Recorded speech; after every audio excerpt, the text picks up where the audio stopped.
Hello guys and welcome to the channel.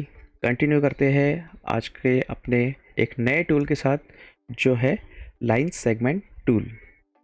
इस line segment tool के साथ अपने को और चार टूल सीखने हैं। जो उसके साथ है वो है arc tool, spiral tool, rectangular grid tool और पोलर ग्रिड टूल। तो शुरू करते हैं लाइन सेगमेंट टूल से। मैं यहाँ पे कीबोर्ड पे शिफ्ट प्रेस कर रहा हूँ, होल्ड रख रहा हूँ और इसको माउस से ऐसे ड्रैग कर देता हूँ। ये हुआ अपना लाइन या सेगमेंट या स्ट्रोक, जैसे आप कहें। इसमें मेरा बाय डिफ़ॉल्ट स्ट्रोक में 60 पॉइंट साइज सिलेक्टेड था, इसलिए आपको लाइन इतना थिक दिखाई दे रहा है। आप यहाँ से इसको ऐसे कम करो। ओके, तो यहाँ से आपका थिकनेस लाइन का कम हो जाएगा। यहाँ पे एक पॉइंट है जो आप नोट करो। सिंपल एक्सप्लेनेशन है बट उसको अंडरस्टैंड करना बहुत ज़रूरी है। जैसे कि यहाँ पे देखो, हमें यहाँ पे दो ऑप्शंस दिखाई दे रहे। एक है फिल, जो भी फिलहाल बैक साइड पे है, और एक है स्ट्रोक। ओके, अगर मैं फिल को ऐसे क्लिक करके ऊपर लाता हूँ, फिर उसको मैं अगर एक कलर पिक कर रहा हूँ। ओके, मेरा लाइन ऑलरेडी सिलेक्टेड है यहाँ पे, और यहाँ से एक मैं कलर दे रहा हूँ, सपोज येलो या पिंक। यहाँ पे इस लाइन पे आपको कोई कलर इफेक्ट या कोई कलर चेंज नहीं दिखेगा, क्योंकि ये एक लाइन है, इसमें कोई फिल एरिया नहीं है। इसको मैं आपको कुछ और तरीके से एक्सप्लेन करता हूँ। जैसे कि मैं पेन टूल ले रहा हूँ यहाँ पे। ओके, पेन टूल सिलेक्टेड है। पेन टूल से मैं एक शेप ड्रॉ कर रहा हूँ। ओके, यहाँ पे देखो, इवन तो ये अभी ये स्ट्रोक या ये जो पॉइंट या एंड पॉइंट है वो ज्वाइन भी नहीं किया मैंने, लेकिन फिर भी उसके अंदर एक फिल एरिया क्रिएट हुआ है।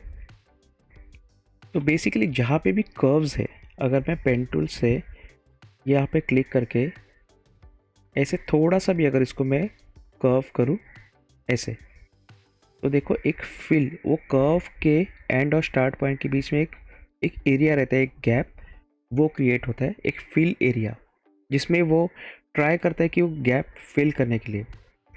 तो तभी यहाँ पे आप जो भी कलर दोगे यहाँ पे रिफ्लेक्ट होगा। अभी यहाँ से अगर मैं ये कलर चेंज कर रहा हूँ तो यहाँ पे देखो चेंजेस मिल गए। लेकिन स्ट्रोक में या इस लाइन सेगमेंट में यहाँ पे कोई चांस नहीं है कि आपको कोई फिल एरिया क्रिएट हो। इसलिए अगर आप फिल में कोई भी कलर दोगे तो आपको वो यहाँ पे नहीं दिखेगा। इवन दो यहाँ पे देखो एक सर्कल है, इस सर्कल भी अगर मैं ड्रॉ करूँ तो ये तो फर्स्ट ऐसे एक लाइन था, ओके, सर्कल में, लेकिन इसके अंदर एक एरिया क्रिएट हुआ है। इसीलिए जब यह फिल कलर में, यहाँ पे फिल कलर में कुछ फिल कलर दोगे तो वो यहाँ पे दिखेगा। तो गाइज, सिंपल डिफरेंस है बट ये बहुत इम्पॉर्टेंट है आपको अंडरस्टैंडिंग के लिए कि ये कैसे वर्कआउट होता है। तो ये सारे स्ट्रेट लाइन्स है जिसमें किसी भी लाइन के साथ कोई फिल एरिया क्रिएट नहीं हो रहा है, तो आप फिल पे अगर कलर दोगे तो यहाँ पे नहीं देखेगा। इसीलिए स्ट्रोक का ये जो ऑप्शन है वो हमेशा ऊपर रखना है आपको ऐसे, और फिर आपको स्ट्रोक को कलरिंग देना है, तो आपको ऐसे चेंजेस मिल जाएंगे। ओके गाइस, सो इसके बाद ये तो हुआ अपना ड्राइंग लाइन सेगमेंट का। अभी जैसे कि लाइन सेगमेंट है, इसके साथ जुड़ा हुआ एक पैनल है जो है स्ट्रोक। स्ट्रोक का पैनल अभी आपको यहाँ पे मैं डिटेल में एक्सप्लेन नहीं करूँगा, क्योंकि मेरे फर्स्ट जो लेसन्स जो है इसके पहले जितने भी हुए थे टूल बॉक्स के पहले के, उसमें सारे मैंने पैनल्स एक्सप्लेन किए वन बाय वन लाइन में, जो जो इम्पोर्टेंट पैनल्स है। जैसे कि ये लेयर्स का पैनल, स्ट्रोक है, ट्रांसपेरेंसी है, यहाँ पे कलर्स है, ग्रेडियंट है, swatches, transform, align, okay, and path finder. ये सारे पैनल्स मैंने आपको एक्सप्लेन किए हैं, और उनको आइडेंटिफाई करना भी बहुत सिंपल है, क्योंकि मैंने मेरे हर एक लेसन का एक थंबनेल रखा है जिसमें मैंने लिखा है ये लेसन किससे रिलेटेड है, उसका एक स्क्रीनशॉट या आपको एक ड्राइंग मिलेगा। तो आप लेसन्स को ईजिली रिफ़र कर सकते हो। अगर आपको कोई भी लेसन चाहिए, तो अगर आपको लेयर्स सीखना है तो आप थंबनेल्स देख लो, उसमें आपको इजीली टेक्स्ट दिखेगा लेयर्स, और उसका लेयर्स के पैनल का स्क्रीनशॉट दिखेगा। तो गाइस यहाँ पे लाइन सेगमेंट से रिलेटेड पैनल है, वो है स्ट्रोक। स्ट्रोक में आप नोटिस करना, यहाँ पे उसका विड्थ है, फिर कैप एंड कॉर्नर्स है, डैश लाइन है, एरो हेड्स है, एक्सेट्रा।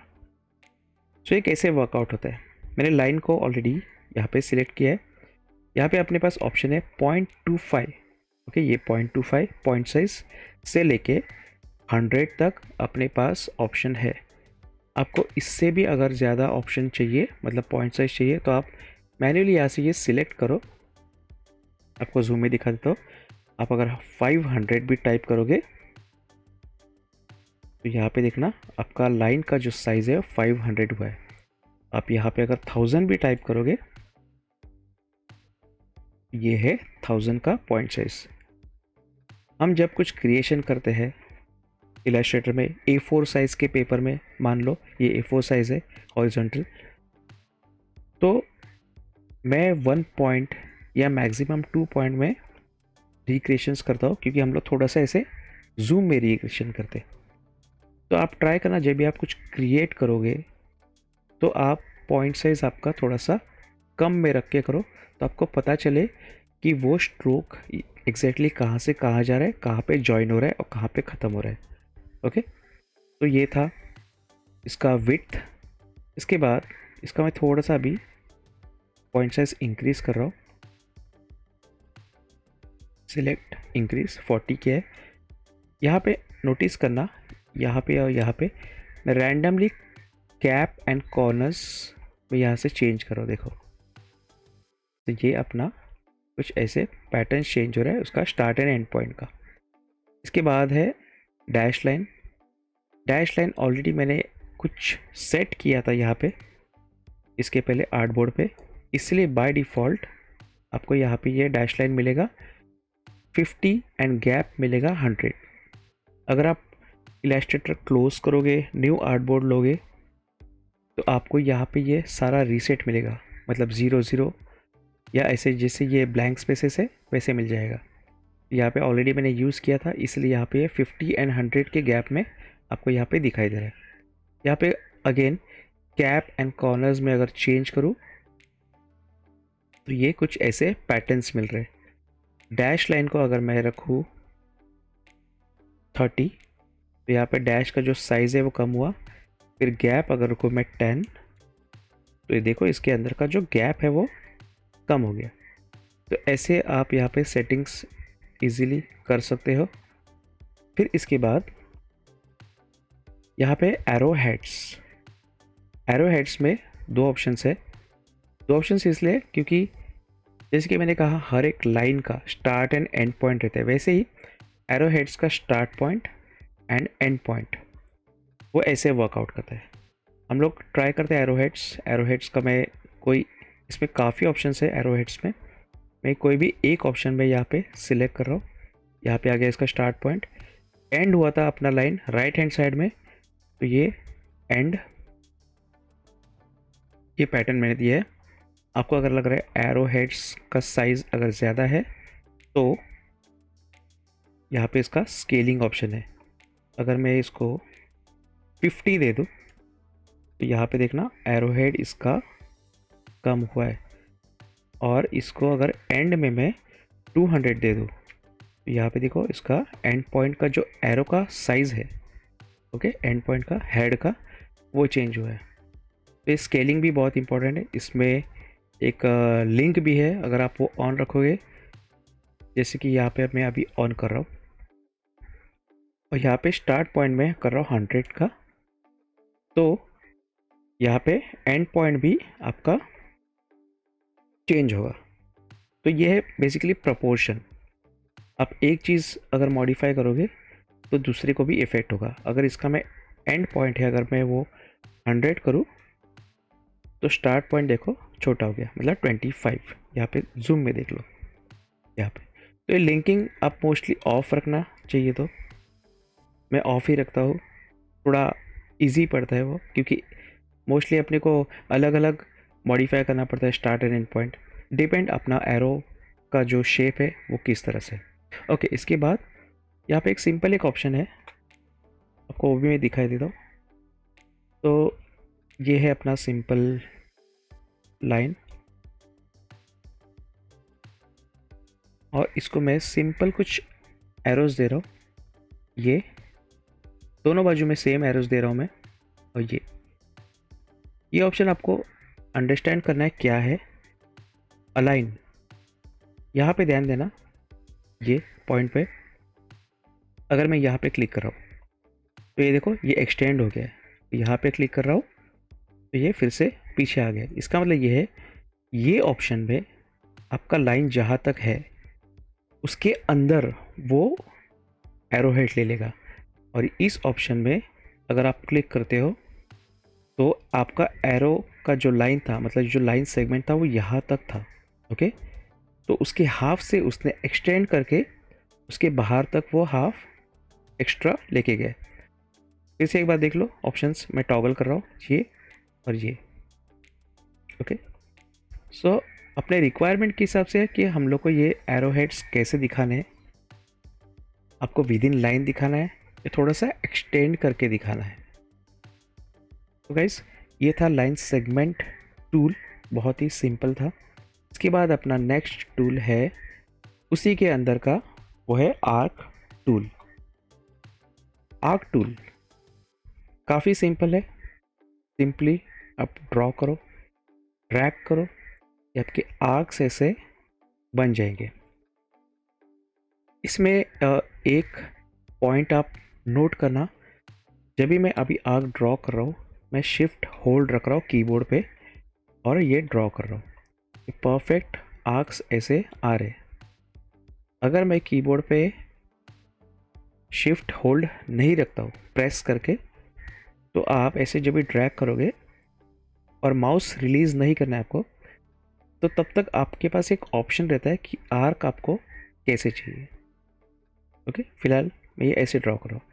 सेकेंड आर्क मुझे अगर कुछ इस तरह से चाहिए तो ये ऐसे, ये ऐसे। इवन तो एक almost like a straight line है, बट फिर भी यहाँ पे एक कर्व है, इसीलिए वो आर्क है।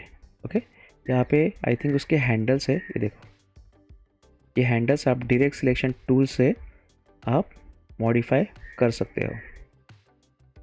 तो आर्क में आपको हैंडल्स कंफर्म मिलेंगे क्योंकि वो एक कर्व है। ओके, तो ये है आर्क। याद रखना, शिफ्ट प्रेस करके आर्क ड्रॉ करोगे तो आपको परफेक्ट आर्क मिलेगा, और शिफ्ट प्रेस नहीं करोगे तो आपको अनइवन आर्क मिलेगा।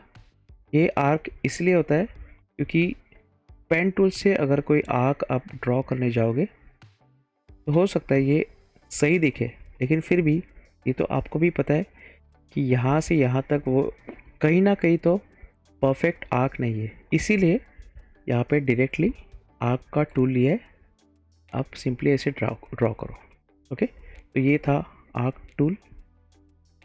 इसके बाद कंटिन्यू करते हैं स्पाइरल टूल से। स्पाइरल टूल है, ये है आपका स्पाइरल। आप इसको रोटेट करो यहाँ से, या तो फिर इंक्रीज करो या डिक्रीज करो, ये आपका स्पाइरल है। ओके, सो ये अपना स्पाइरल ड्रॉ किया, लेकिन इसमें एक ऑप्शन अगेन ऐसा है, स्पाइरल टूल लिया मैंने, बट आप अगर कंट्रोल प्रेस करते हो कीबोर्ड पे, ओके, इसमें अभी एक पॉइंट ऐसा है नोट करने के लिए, स्पाइरल टूल सिलेक्ट करते ही आप इसे ड्रॉ करोगे तो आपको स्पाइरल तो मिल जाएगा, लेकिन आप अगर कीबोर्ड पे कंट्रोल प्रेस करते हो और होल्ड रखते हो तो आपको एक एडजस्टमेंट करने का चांस मिलेगा, जो कुछ इस तरह से। ओके, मैंने कंट्रोल को होल्ड पे ही रखा है और माउस से मैं देख रहा हूँ कि मुझे किस तरह का स्पाइरल चाहिए। तो अगर मैं सोचूं कि ऐसा चाहिए तो मैंने कंट्रोल को रिलीज़ किया है, माउस को भी रिलीज़ किया है, ये है मेरा स्पाइरल। नेक्स्ट स्पाइरल हम लोग देखते हैं। अगेन कंट्रोल को प्रेस रखा है मैंने, होल्ड पे रखा है मतलब, और ये स्पाइरल में ड्रॉ कर रहा हूँ और मुझे इस वक्त ये स्पाइरल कुछ ऐसे चाहिए। तो ये है मेरा स्पायरल। तो अब कंट्रोल के हेल्प से आप स्पायरल को डिफाइन कर सकते हो। अगेन इन्फॉर्मेशन के लिए, ये देखो ये जो सारे टूल्स है, ये 5 tools, line, arc, spiral, rectangular grid tool and polar grid tool, ये सारे स्ट्रोक्स है, मतलब लाइन से। तो जो ऑप्शंस मैंने आपको लाइन सेगमेंट के लिए बताए थे, जैसे कि ये स्ट्रोक का panel, dash line, arrow heads etcetera, colour change वगैरह, ये सारे आप इन टूल्स के साथ भी कर सकते हो। ओके, सो डिफरेंस इन लोग के शेप्स में है, बट इनको प्रॉपर्टीज़ जो फीचर्स है वो सारे सेम है। सो गाइज ये था स्पायरल टूल। आपको स्पायरल टूल इसलिए इजी पड़ेगा क्योंकि आपको अगर मैं बोलूँ कि पेन टूल से स्पायरल ड्रॉ करो ऐसे कुछ, तो आपको भी पता है कि वो पॉसिबल नहीं है। आप ड्रॉ तो कर लोगे बट कुछ इस तरह से ड्रॉ होगा। इसीलिए यहाँ पे सिंपली रेडीमेड स्पायरल टूल दिया गया है एंड इसका कंट्रोल्स कुछ ऐसा है। ये देखो, ये कंट्रोल्स आप ऐसे भी कर सकते हो। कंट्रोल प्रेस करना है और आपको माउस से डिसाइड करना है कि स्पायरल कैसा चाहिए। तो गाइस ये था स्पायरल। नेक्स्ट अपना है रेक्टेंगुलर ग्रिड टूल। ये है आपका रेक्टेंगुलर ग्रिड टूल। अगेन इसमें शिफ्ट प्रेस करोगे तो आपको परफेक्ट स्क्वायर में ग्रिड मिलेगा। शिफ्ट प्रेस नहीं कर रहे हो, मैं अभी शिफ्ट रिलीज कर रहा हूँ, तो आपको ऐसे ग्रिड ऑप्शंस मिलेंगे। मतलब माउस से अगर मैं ड्रैग करूँ तो ये परफेक्ट स्क्वायर नहीं है, कुछ ऐसे हो रहा है। और शिफ्ट को अगर अगर मैं अगेन मैं प्रेस करूँ तो ये देखो एक परफेक्ट स्क्वायर मिल रहा है। ओके, तो अभी मैंने शिफ्ट रिलीज़ किया है, माउस रिलीज़ किया है, मेरे पास है अभी ये ग्रिड। इसको हम लोग अभी थोड़ा सा स्टडी करते हैं, ये रेक्टेंगुलर ग्रिड टूल है वो काम कैसे करता है। ओके, सो यहाँ पे कितने बॉक्सेस है अभी रोज में, 1 2 3 एंड 4, और वर्टिकली कॉलम्स में कितने हैं, 1 2 3 एंड 4। तो ये 4x4 का ग्रिड है। अगर आप ग्रिड को डबल क्लिक करोगे, यहाँ से ये एक नया पॉइंट है आपके लिए, नोट डाउन करना, ये एक नया पॉइंट है जो इसके पहले मैंने शायद नहीं बताया था। पॉइंट कुछ इस तरह से कि कुछ टूल्स इस टूल बॉक्स में ऐसे हैं जिनको आप डबल क्लिक करोगे तो उसके प्रॉपर्टीज़ आपको दिखेंगे। जैसे कि इस टूल को अभी मैं डबल क्लिक कर रहा हूँ। ये कौन सा टूल है, रेक्टेंगुलर ग्रिड टूल। इसको मैं थोड़ा सा जूम में दिखाई देता हूँ। रेक्टेंगुलर ग्रिड टूल है, इसमें देखना क्या क्या है। डिफ़ॉल्ट साइज़ है जिसका विड्थ एंड हाइट है। हॉरिजॉन्टल डिवाइडर्स है, हॉरिजॉन्टल डिवाइडर्स मतलब ऐसे। ओके, फिर वर्टिकल डिवाइडर्स है, हॉरिजॉन्टल 3 दिया है करंटली, वर्टिकल 3 दिया है। और नीचे क्या है, यहाँ पे कुछ ऑप्शंस है, use outside rectangle as frame. तो हम लोग देख लेते हैं कैसे काम करते हैं। हम लोग इस ग्रिड को डिलीट करते हैं, इसको फिर से डबल क्लिक करते हैं। हॉरिजॉन्टल डिवाइडर्स हम लोग रखते हैं 2 और वर्टिकल डिवाइडर्स भी रखते हैं 2। ओके, ये ऑप्शंस हम लोग बॉटम का बाद में देखते हैं। मैं ओके कर रहा हूँ और यहाँ पे ग्रिड ड्रॉ कर रहा हूँ। यहाँ पे अभी कितना हुआ, हमारा बॉक्सेस 3 रो में है और 3 कॉलम में। तो आपने यहाँ पे क्या नोटिस किया, हॉरिजॉन्टल डिवाइडर्स थे 2 और वर्टिकल डिवाइडर्स थे अगेन 2। गाइज ये डिवाइडर्स है, आप सोच रहे होगे ये कॉलम्स है या रोज है, लेकिन ऐसा नहीं है। डिवाइडर्स का मतलब होता है ये जो है, ये 2, ये है डिवाइडर्स। मैं आपको ये थोड़ा सा मूव करके दिखाई देता हूँ। ओके, ये डिवाइडर है, ये बॉक्स को डिवाइड कर रहे हैं। और अगेन हॉरिजॉन्टल में भी आपको ये जो है, जो ग्रीन में अभी मैंने हाईलाइट किया है, वो है डिवाइडर्स। तो बेसिकली जो बॉक्स है उसको जो डिवाइड करते हैं वो है डिवाइडर्स। इसीलिए आपने जब भी 2 डिवाइडर सिलेक्ट किए थे वर्टिकल एंड हॉरिजॉन्टल में, तभी आपके बॉक्सेस बने ये 3। ओके, हॉरिजॉन्टल रो में और वर्टिकल कॉलम में। हम लोग और एक एग्जांपल लेते हैं, इसको डबल क्लिक करते हैं, इसका सेटिंग चेंज करते हैं। अगर मैं यहाँ पे ले रहा हूँ 1 और वर्टिकल में भी ले रहा हूँ 1, अभी मैं ड्रॉ कर रहा हूँ, तो देखो गाइस यहाँ पे कितना है ये डिवाइडर बीच में, ये एक ही है ये डिवाइडर। यहाँ पे भी हॉरिजॉन्टल डिवाइडर लिया था एक, तो इसके वजह से आपके 2 बॉक्सेस और ये वर्टिकल में 2 बॉक्सेस आए। तो ये इस तरह से काम करते हैं।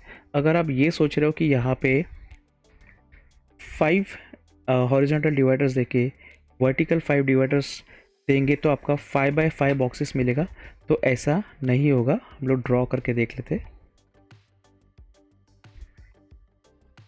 ओके, यहाँ पे काउंट करो फ्रेंड्स, 1 2 3 4 5 एंड 6।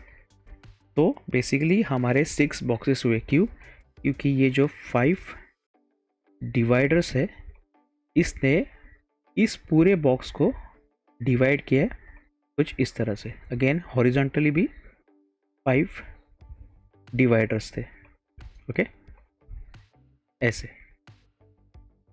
तो ग्रिड को अंडरस्टैंड करो, या फिर आपकी इसमें मिस्टेक हो सकती है, इसीलिए पहले ही डिफाइन करो सेटिंग्स में कि आपको कितने हॉरिजॉन्टल डिवाइडर्स चाहिए और कितने वर्टिकल डिवाइडर्स चाहिए।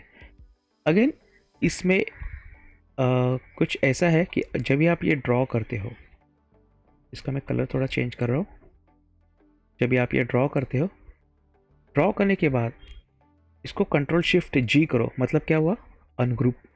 ओके, अनग्रुप के ऑप्शंस आपको यहाँ पे मिलेंगे। फिलहाल ये अनग्रुप किया है इसलिए ये ऑप्शन ग्रे में। ग्रुप करना है तो कंट्रोल जी अनग्रुप, कंट्रोल शिफ्ट जी। तो मैंने अनग्रुप किया है, 1 या 2 बार करो। हो सकता है ग्रुप के अंदर ग्रुप हो, तो 2 बार अनग्रुप करो इसको। यहाँ पे नोटिस करना ये लाइन अलग हुआ। ओके, ये लाइन अलग हुआ। इस तरह से ये सारे लाइंस जो है वो अलग अलग है। ओके, ये देखो। तो आपको अगर हर एक लाइन को कलर देना है या मूव करना है तो आप कर सकते हो। बाय डिफ़ॉल्ट ये जब आता है ड्रॉ करते हैं तो ये एज अ कंप्लीट ऑब्जेक्ट रहता है इस तरह से। ये देखो। ओके, इसको अगर आप डबल क्लिक करोगे ऑब्जेक्ट को, तो आप उस मोड में चले जाओगे जहाँ पे ग्रुप के अंदर, इसको बोलते हैं यहाँ पे लेयर्स में आपको पता चलेगा आइसोलेशन मोड। अगेन ये एक नया पॉइंट है आपके लिए, नोट करना। आप किसी भी ग्रुप्ड ऑब्जेक्ट को डबल क्लिक करोगे तो आप आइसोलेशन मोड में चले जाओगे।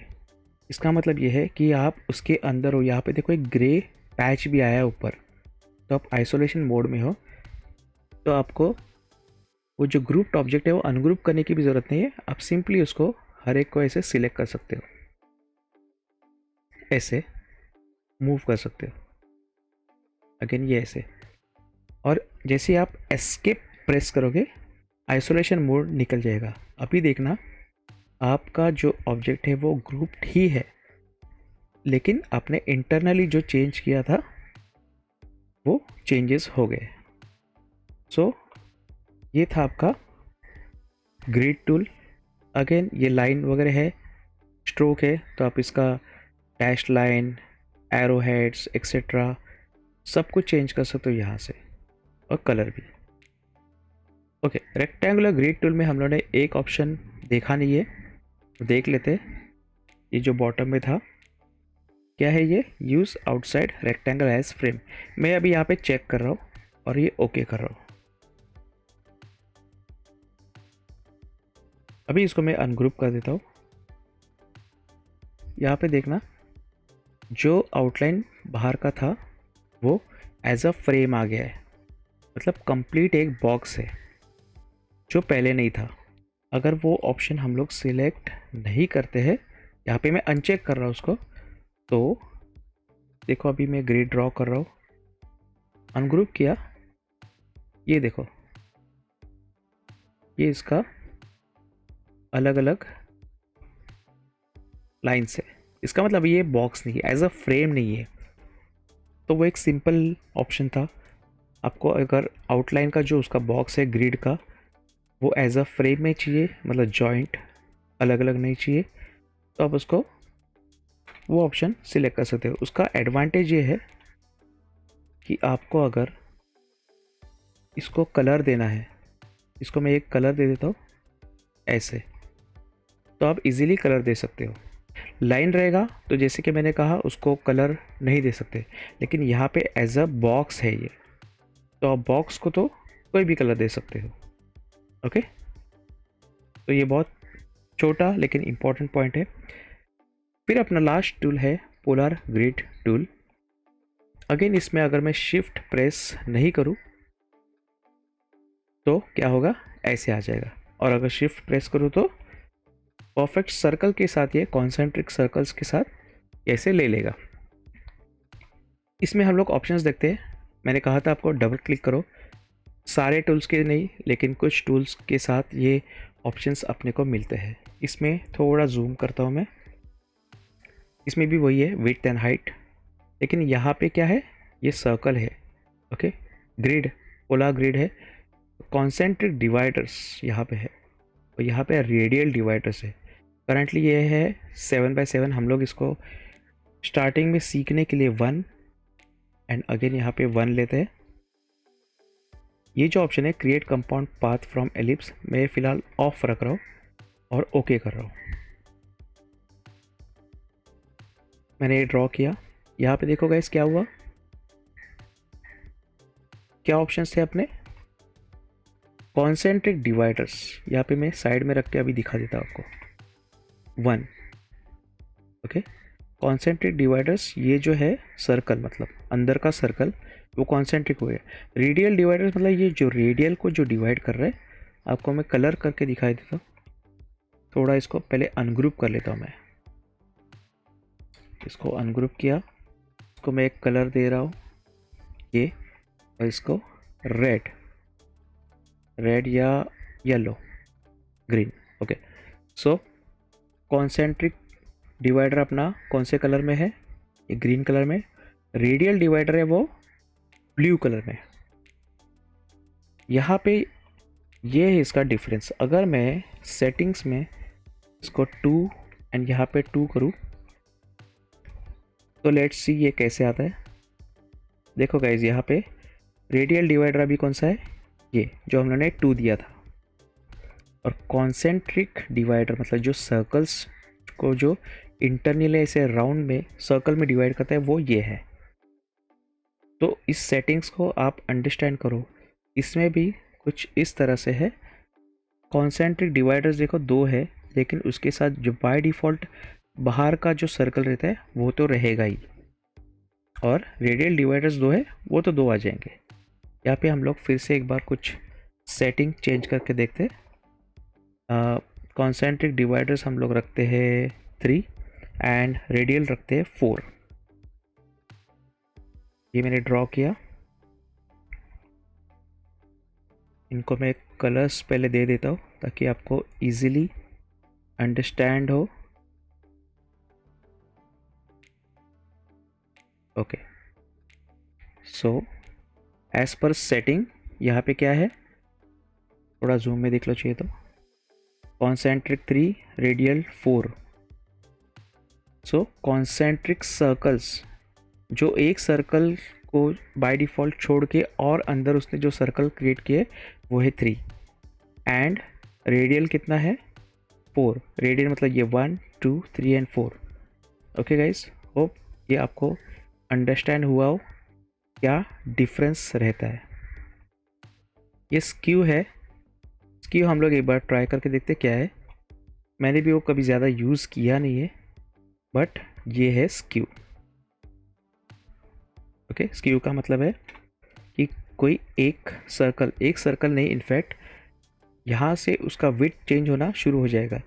ये स्पेसिंग कम है, ये देखो, ये जो स्पेसिंग है गैप ये कम है, यहाँ से थोड़ा बढ़ गया, फिर उसके बाद ये उसका डबल हो गया, और ये उससे सबसे ज़्यादा हो गया। तो आप स्क्यू का अगर सेटिंग चेंज करते हो यहाँ से, अगर मैं ये कम्प्लीटली 500 रख रहा हूँ तो ये कुछ ऐसे आ जाएगा, जिसमें आपको बाकी के शायद सर्कल्स दिखेंगे भी नहीं, क्योंकि वो बहुत ज़्यादा कम गैप के साथ है। इसका मैं पॉइंट साइज 0.25 रख रहा हूँ। अभी आपको डिफरेंस पता चल जाएगा। ये देखो, ये कुछ ऐसे है।